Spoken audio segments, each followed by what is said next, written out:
Hello and good morning, everybody. This is your host, Gabe, and welcome to Casual Coffee Talk, where ideas, insight stories, and experiences are collected and shared with you. They say that consistency is the secret to success, especially when that consistency comes in the form of focused hard work.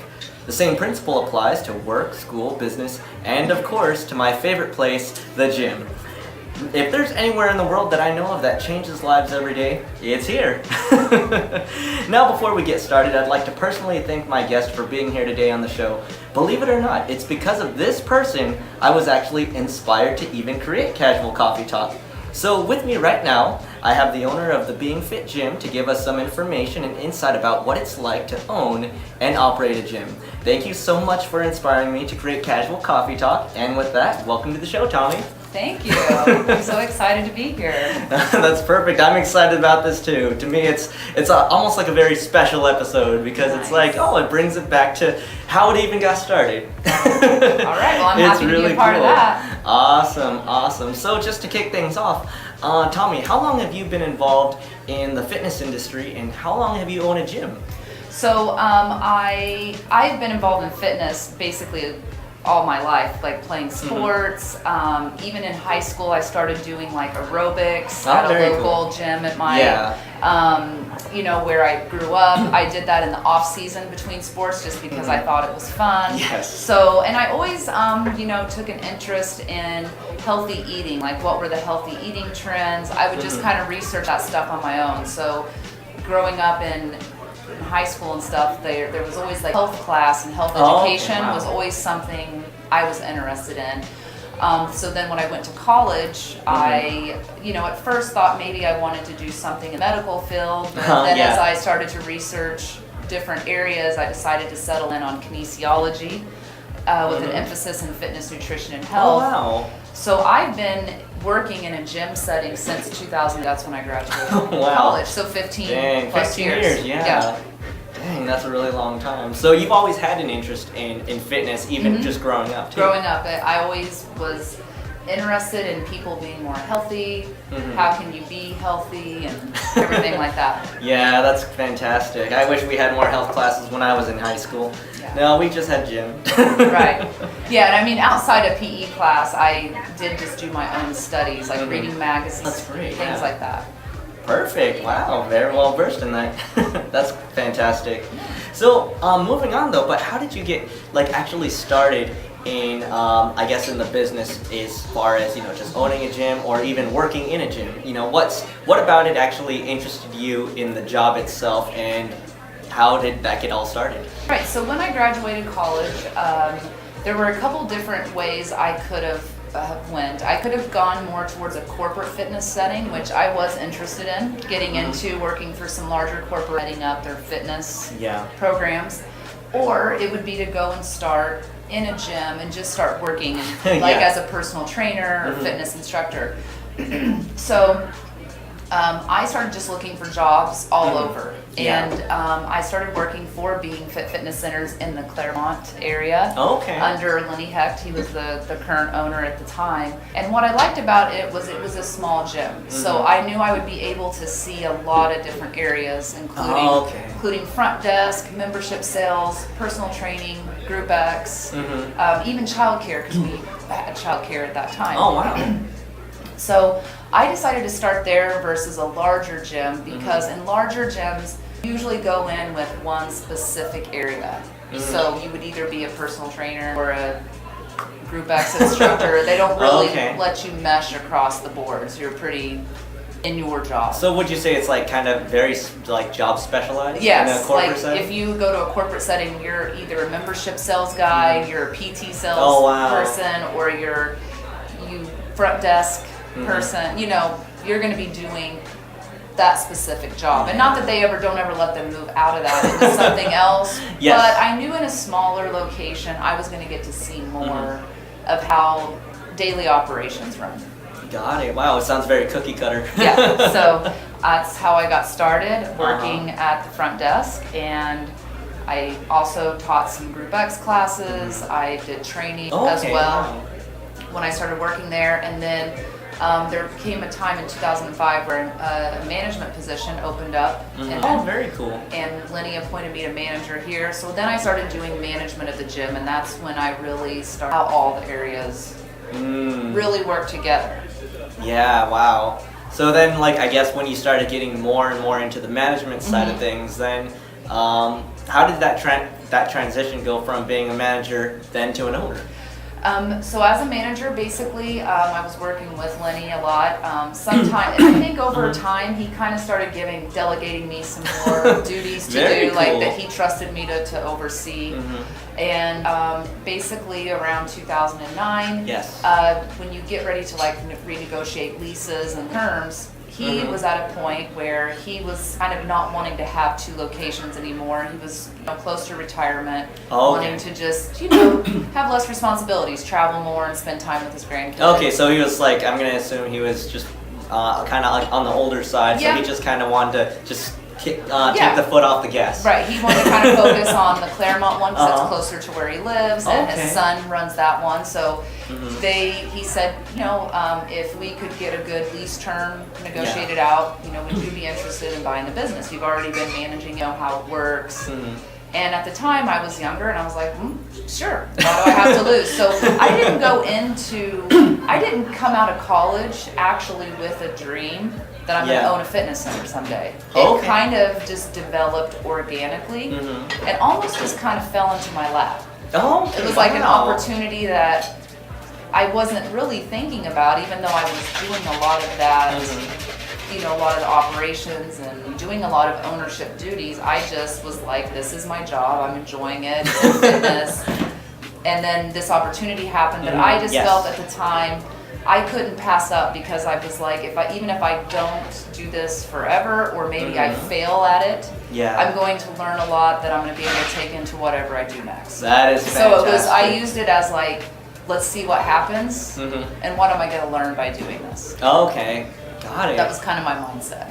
Wow, so kind of like it was a springboard to whatever comes next. Yes, yeah, whatever's next. Like, it kind of just seemed on the progression, kind of a natural thing to do. So here I am. And here we are today. I've owned it now since 2009. Very cool. That is such a cool story. That's it's kind of rare that something will just kind of work out that way too. Right. So it's almost like there was a little bit of fate involved with it. I think so. I Feels like. think that there really was. Like, most people don't have that just fall into their lap in that way. Yeah. But like I said, I wasn't going to turn down the opportunity, because I felt that I owed it to myself to at least give it a shot. That's very good. Yeah, I know a lot of people nowadays, especially when it comes to even owning a business, it can be scary. Very scary. And I think, I was lucky to come into a business that was already established in the community. Yes. So this gym had been in Mira Mesa since 1994, had a solid member base, customer base.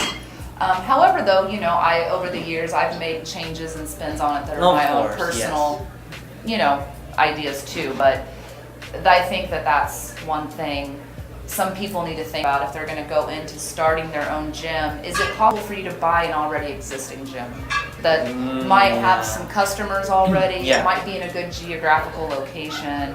Those are some Definitely. I know that's actually going to connect into one of my other questions later. But what's a typical workday look like as the gym owner and even working in a gym? Yep. So there are a lot of gym owners that don't, they're not in their business all the time. They're out of their business, and so they have a manager that does. I'm what you would consider a working owner. So I'm here, 5 days a week minimum, overseeing operations, being face-to-face customers, employee. I'm doing a lot of the same jobs that I ask my employees to do, and a part of that. So I think that is helpful, because it gets me to see, like, how do my employees feel in these situations, so I can better direct them and lead them to be successful. It also, I get to feel like I'm being a part of the business growing, and I would imagine have that you'd a personal touch to it. Because I imagine when you do that, you're also, definitely, even though you are the owner, you're still part of the team. You're in the front trenches of the business, right? And you really just get firsthand of everything that happens, right? Got it, got it. What kind of I guess advantages and disadvantages would you say would be between being a working owner who's actually in the gym, or what you mentioned before, a owner but they're not in the really at that location?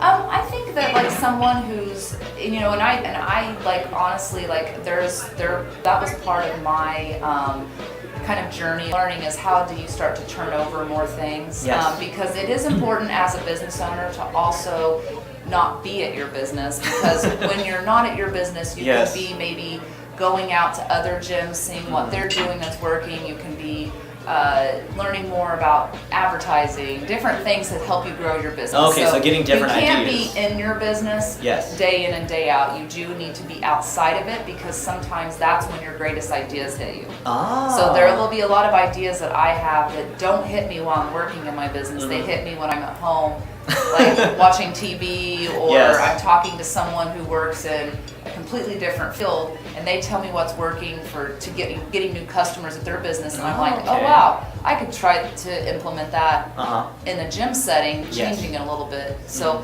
I think that it's very important, but I think the biggest disadvantage would just be that you just maybe don't have this passion of like what your employees are going through Oh, with okay. customer service issues, complaints, Yeah. different things like that. I think probably because you're out of touch with that just a little Kind of bit. detached, yeah. You're just a little detached. Yeah. But at the same time, I think owners that are outside of there are probably doing other things that help their business run. It's just I've always preferred, it might be just because I'm a little bit of a control freak, but I like to be in my business, Yes. seeing what's going on. Uh-huh. I want to kind of know what's going on. I want to make sure people are handling the way that I want them to be handled.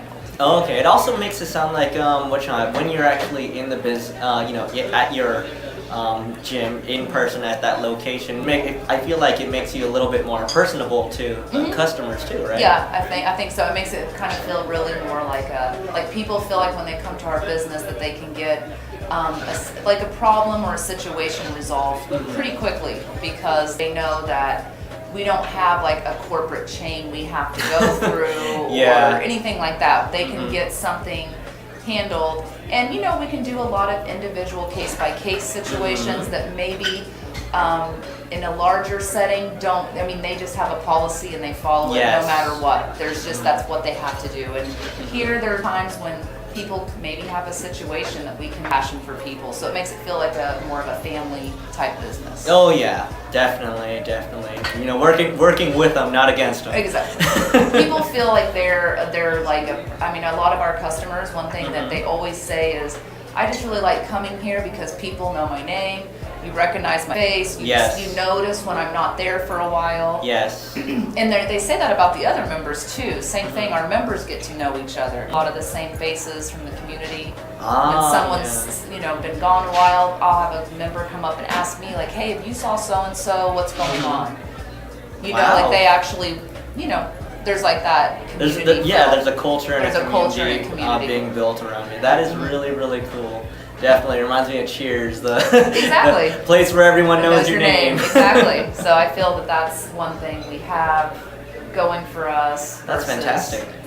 Maybe a larger corporate type gym. Yeah, where everyone's kind of, you travel X amount of miles to get to the gym, do your thing, and you don't really want to talk to anyone, go back Exactly. home, and done deal. Yep, and I think that's why lately there's been a surge in a lot of smaller type personal training gyms. Okay, yeah. Like, you have F45, you have Orange Theory, these smaller gyms that do a specific type of training. And I feel that a lot of that is because people are craving more of this. I kind of want to see the same people every day when I work out, and I enjoy knowing, getting to know other people and things like that. And so I feel like smaller gyms do have that advantage, and that's why we've really seen an increase in like what we call boutique fitness, Yeah. like Pilates, yoga studios, personal training. People are looking for a specific type of exercise that they like and doing it with a small community of people where they get more individualized. Oh, wow.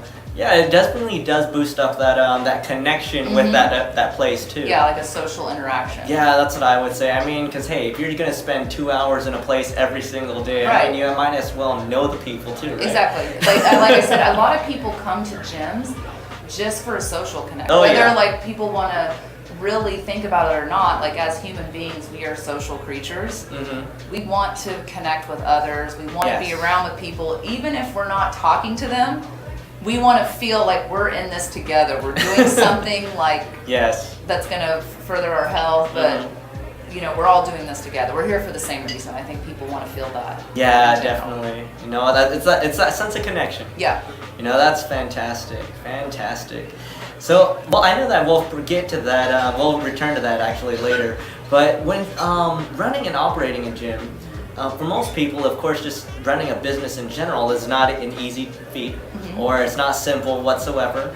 So, as far as education, skills, or qualities, you know, what do you feel are important to own, run, and keep a gym going? I think like there's a popular quote out there, and this isn't something I invented. It's do what you do best and hire the rest. So there are certain areas of my business like accounting, following certain EDD laws and hiring laws that I'm just not going to keep up on. So you get someone else to do that. So it's like you hire an accountant to do and keep you up to date with different forms you need to be legal and everything in your business. You want, like, because it's hard to follow all that stuff and be thinking about how do I get a good new member in here, you know, how do I manage all these things. So I think it takes a lot of most business owners that I know have to be very like somewhat organized. You know, you have to be able to keep a calendar, know what needs to be done, know how to make checklists, and to know what's important and what can wait another day. So there are certain things that I think to be successful in that. I mean, any business classes people can take are obviously going to be good. I think a lot of leadership type classes are good, personal development, anything that addresses your mindset, because I feel like a lot of times when you're owning a business, there's lots of stuff. Every day there's something that's not going to go right, or there's going to be an upset customer, or there's going to be an upset employees.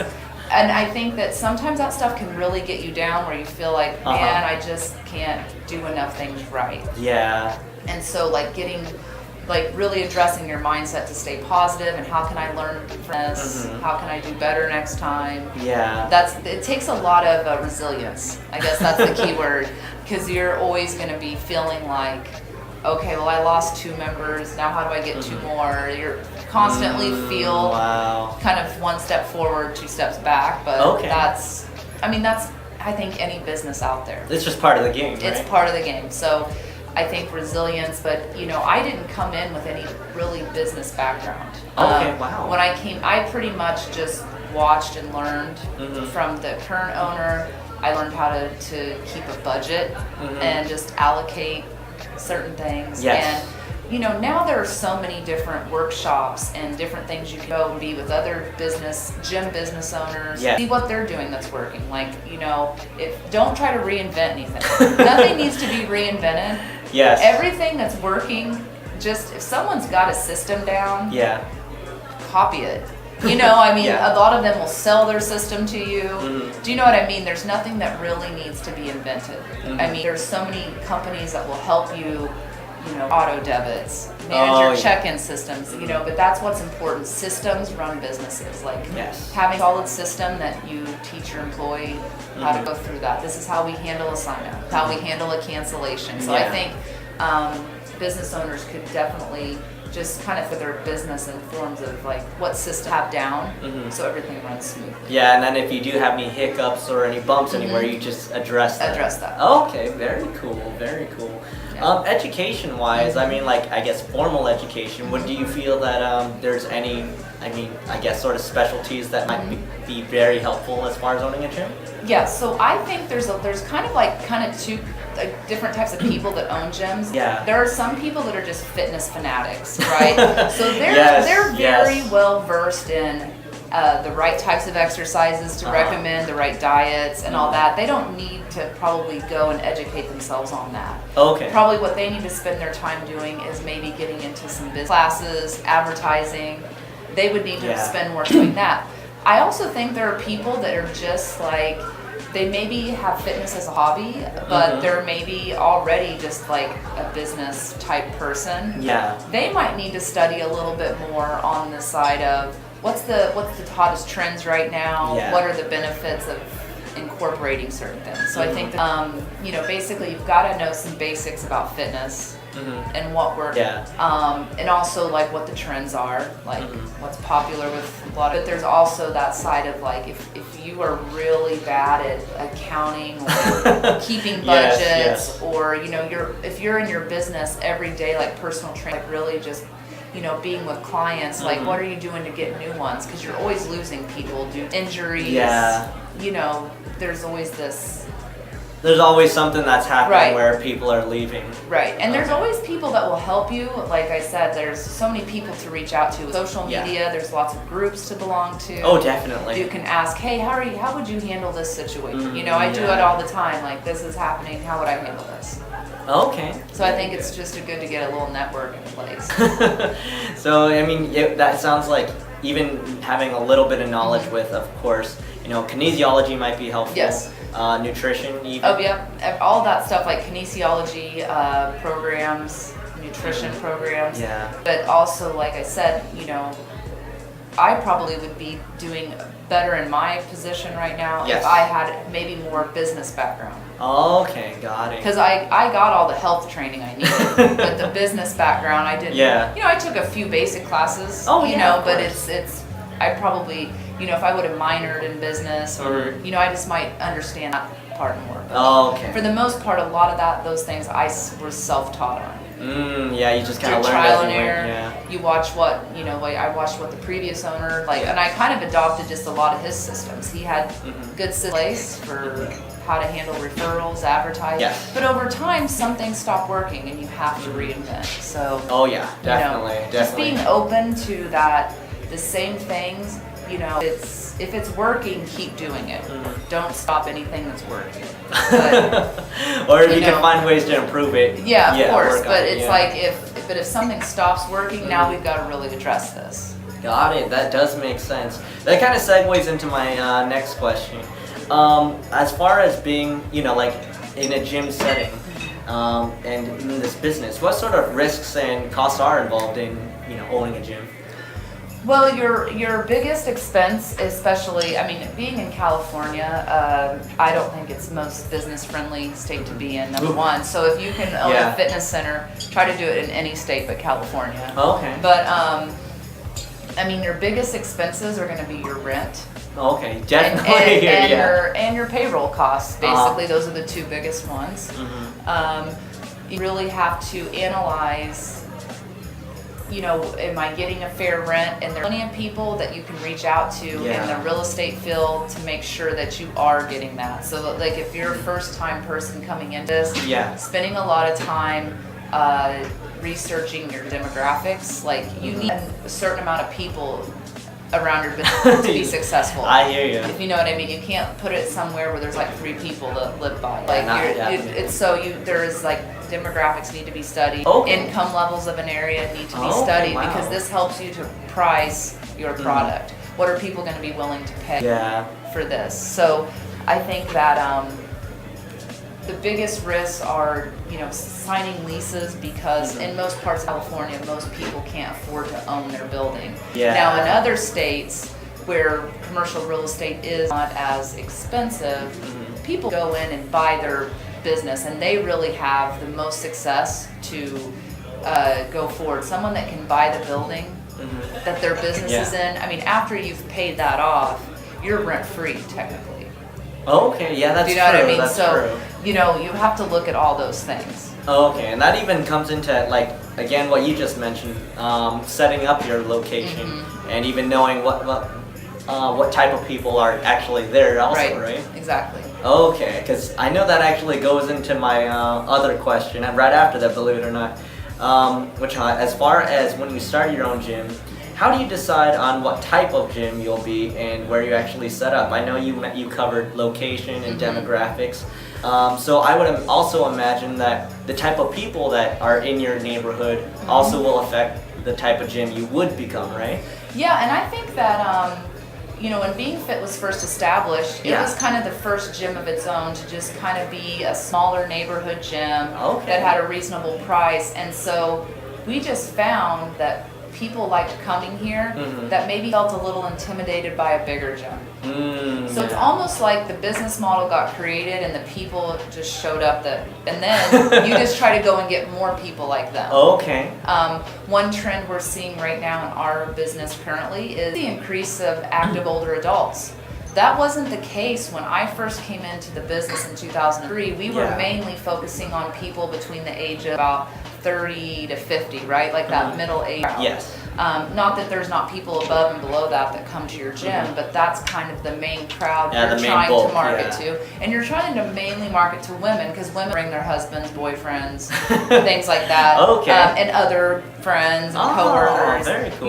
Like you're kind of thinking sometimes about women in general, what do they want to see at a gym and things like that. Yes. To feel comfortable. I've started to see recently kind of towards like, around after 2005 and kind of continuing, just the increase in active older adults that want to are starting to really see the value of exercise and how it helps them in their everyday living activities. Plus the fact that now all these insurance companies are helping to pay their gym memberships, and it's a win-win for everyone. There's less medical costs, gyms are getting more customers. So I really think that sometimes when you go into thinking like, who do I want to market to, like CrossFit gyms want to market to certain, like they're going to have most people between that like 20, probably 45 range. Like that's probably what their target market is.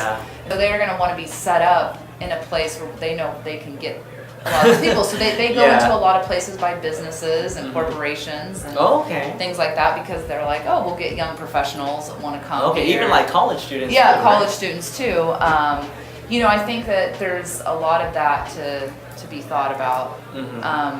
But I feel like Being Fit it was kind of the first gym of its type. At those times when it first was established, I think there were big gyms like, like spa type gyms or Bally's. Like they were huge facilities that had pool, racquetball, everything. But there was kind of like a market for just someone that won month-to-month memberships that they just feel comfortable coming in. It's just other people from our business comes between people that live 1 to 3 miles away.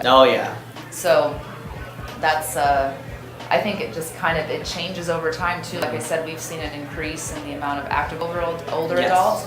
So we've tried to change some of our marketing to target towards that group. Okay, wow, that's very cool, very cool. Yeah, I know like Gold's Gym, they focus mainly on like people who want to go into the like weightlifting, right? Bodybuilding, bodybuilders. Yeah, I've seen F45 and Orange Theory, and I think for them, they're just more of like, how would you describe it? I would say they want more of like just your professionals. So I see a lot of them in strip malls or they're in very urban areas. Yes, Okay, like where they might be near a bunch of apartment buildings because they want those young professionals that live and work in the area. And when I say young, I kind of mean like your 25 to 50 crowd. Like they're not like all like super young. They're definitely people of all ages and all the types of gyms, but they definitely are targeting services towards a demographic that is a working demographic, probably more urban. So these people want to be social. They want to be in a group environment. Things like that. And again, it just connects to again just having that sense of connection. Wow, exactly. That is huge. That's I think that's the main thing. Most people want to, people want to feel comfortable. Yes. They want to enjoy their time working out. Of course. All right. Very neat. Well, I know we did mention that the fitness industry has seen a boom within the last 15 years. And what you mentioned again, this emergence of smaller specialized gyms. But as a business owner of a gym, what do you feel is most important in order to keep your business competitive and running against these smaller gyms? And in tandem with that, how about a corporate one? How do you stay competitive and relevant? I think that there has definitely been an increase in competition. Oh yeah. With the gyms, there's a lot lower priced gyms now, kind of competing for the market. But I really think that for the most part, if you focus on treating your customers and also listening to what they want. So, periodically sending out like a survey where they can say like what type of classes they want to see more of. Yeah. Then, those people really will tell their friends and bring more people. But I don't know. That's a tough question for me because, I think it's just innate that you're always looking for like what's the next maybe fitness trend coming in that you think people will enjoy, because it is true, certain trends bring people, like Zumba. Zumba was one of the hottest trends we ever adopted here in our area. And one thing I can say that I loved about what Zumba did is it got a lot of people into the gym who would have never ever in their life before because they didn't think they liked working out. Oh, okay. So what Zumba did was introduce this fun class. It's like a dance type workout. You get people who just love that to come and dance. But what we saw over time is a lot of those people, after they got more confident coming a couple times a week to do that, they think, oh, well, what's this other class like where you do weights, or what's this group training thing over here? Maybe I can try that now. Yeah, they start getting more comfortable. They get more comfortable to try something else. So that's one thing I saw is, certain like class trends and different thing like that can bring a demographic club that, like I said, they didn't think they liked exercise before. Yeah. But they're like, oh, this is fun. This is something I can do with my friends. Then they're like, oh, wow. So now I'm feeling pretty good about myself doing this regularly. Now maybe I want to start adding some weights in. And then you have that service to offer them. Yes. So I think that definitely kind of watching some class trends.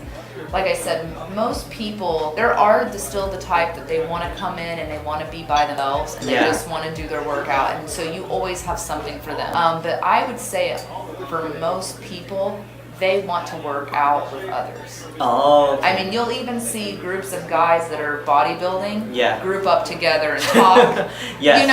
You know what I mean? So it's like people do. That's why group exercise became so popular. Oh, okay. People want to work out in a group. Yeah. They want to have a teacher, they want to have a group, and that's why group training now is becoming more popular. It used to be just one-on-one with your trainer, and that still exists and always will, but now you get these people who are like, oh, well, I like this group environment because now like there's a friendly competitiveness, there's a group camaraderie. Very cool. So I think that I really think that keeping things in groups are definitely what's going to keep being the trend, and different types of ways to engage them. Yeah, that solidarity is something that's pretty prevalent nowadays too. Definitely, I agree. Very neat, very neat. So if someone was actually interested in owning and opening up their own gym, or it's their dream, what are some ways that someone could get started with that? The thing that I think first, hands down, is like if you're just like, let's say you're just being a Group X instructor or you're just being a personal trainer, you're a fitness enthusiast basically. Yes. And you want to get started in working in a gym, you have to either sign up for an internship where you can start to see how the business side of things work. You have to get some kind of internship, or you need to work at some like smaller gym where you can see how operations work, because when you're a fitness enthusiast, you see all these things, but you might not see like what does it cost to actually program like that, and how many people do I need to have enrolled in it for it to be successful and keep going. A lot of people who are maybe like, they get paid to come in and teach a class, they really have no idea what it takes to fill that class. If you know what I mean. In some places they do because they're responsible for getting their own people in the class, but in the larger gym setting, for the most part, the teacher's just paid to come in and teach.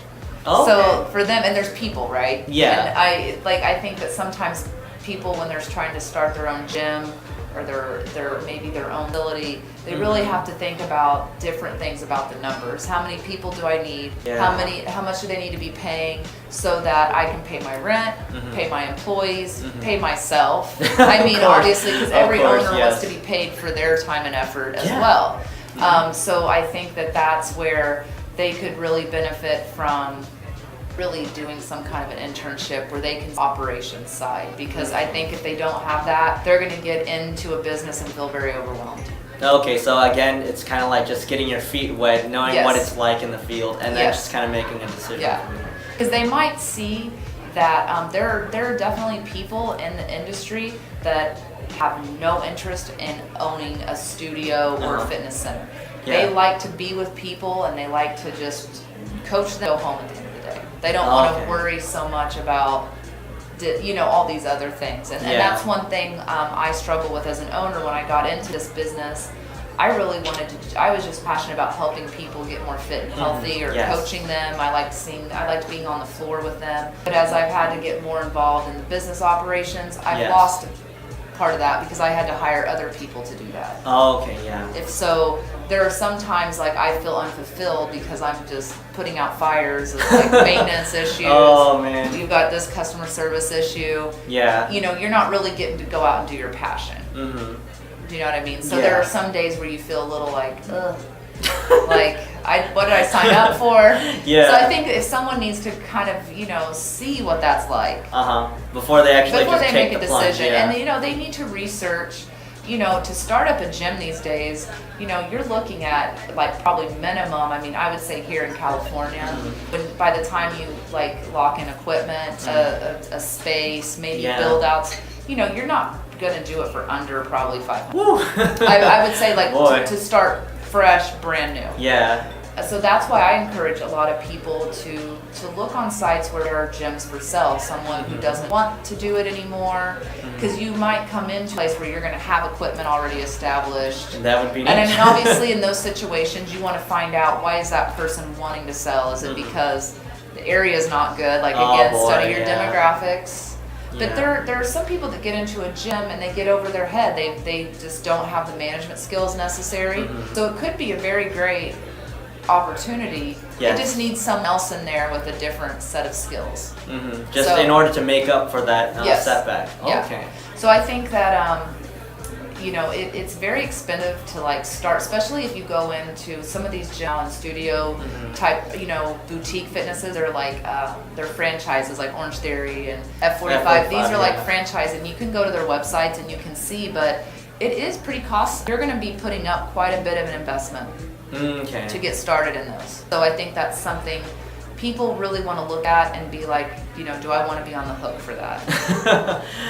It's a big responsibility, you're and that's where like your numbers game comes into play. Like, how many members am I going to have to repay loans and my rent? It's not for the faint of heart.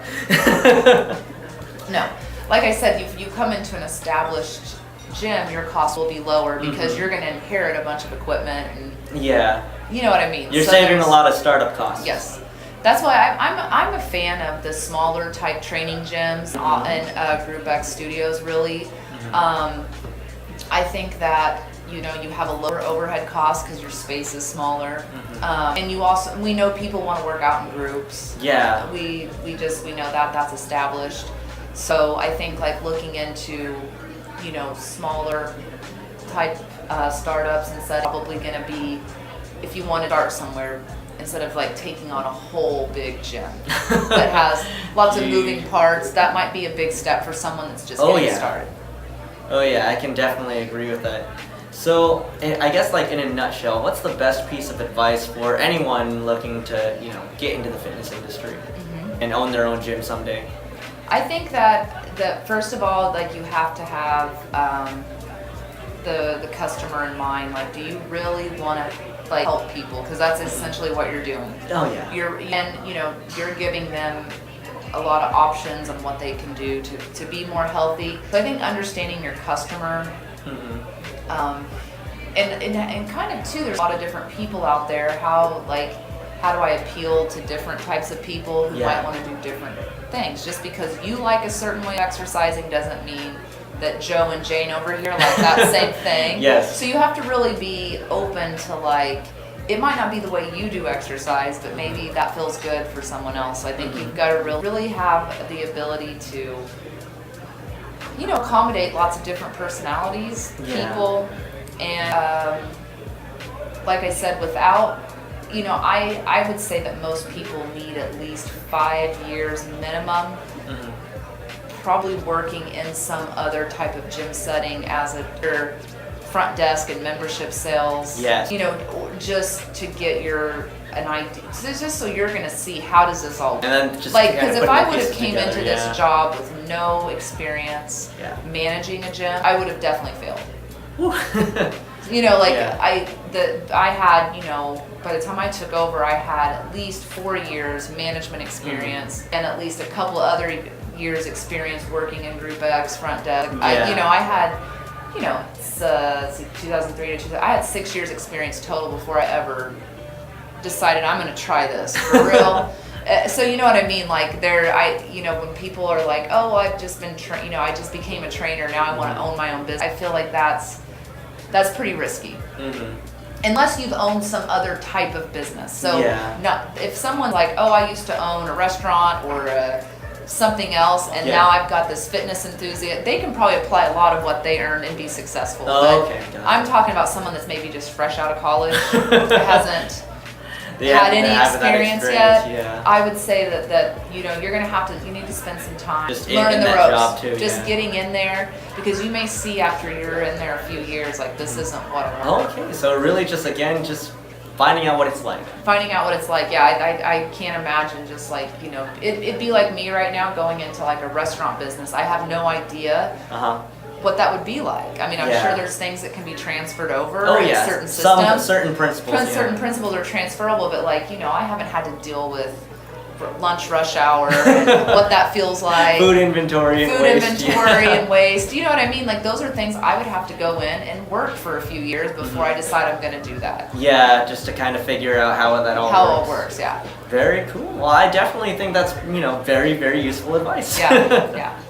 So, There's that's, no rush. There's no rush Yeah. to have to do anything, really. Yeah. I think people they get very passionate about fitness and they want to help people, and that's awesome. Sometimes though, you know, you've got to really think through how does this all work and the financial obligations. And like I said, going to different networking events, talking to other gym owners. Yeah.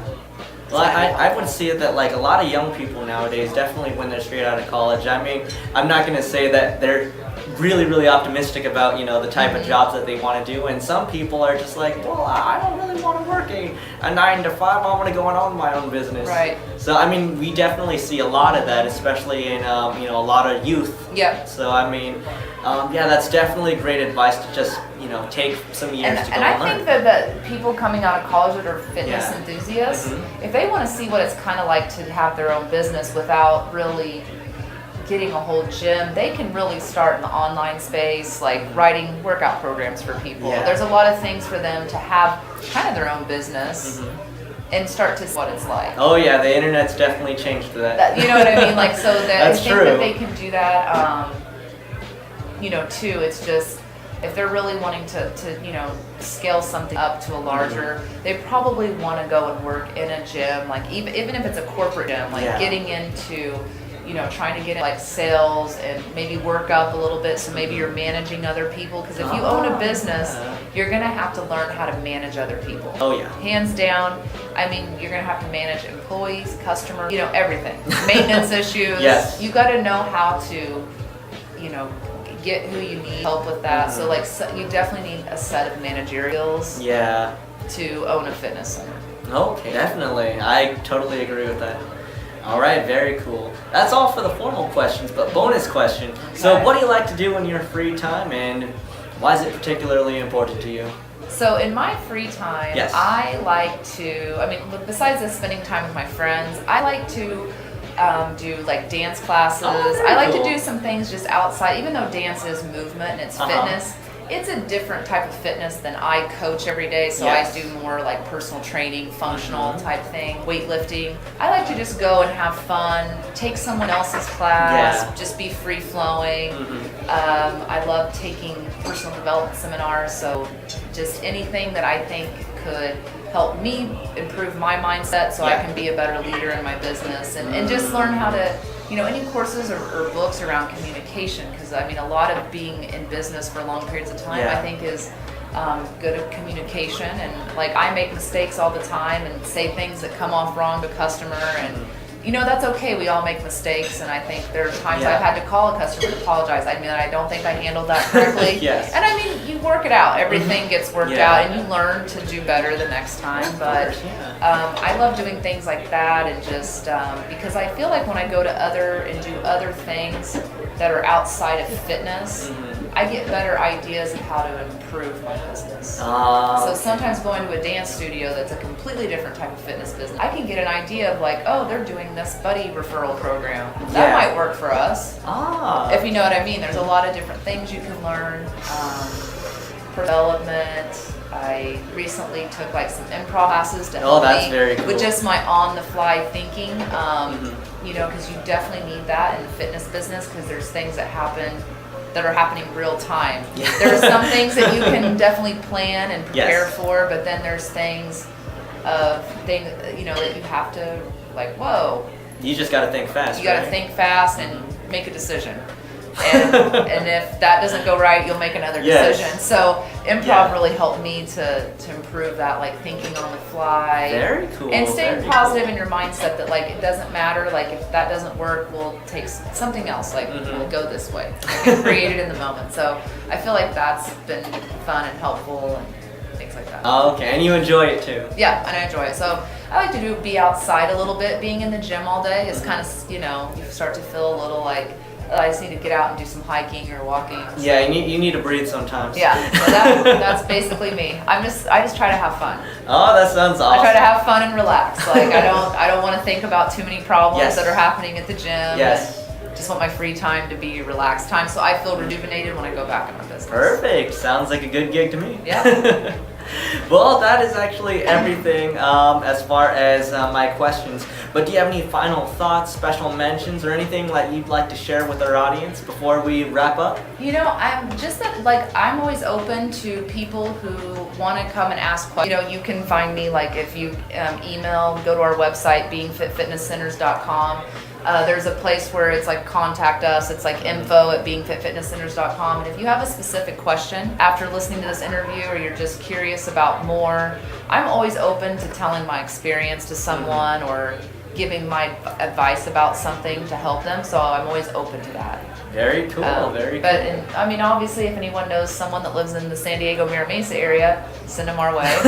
We got all kinds of fun things for them to do here. So Very cool. Very cool. And I will actually have any relevant and pertinent links in the description below.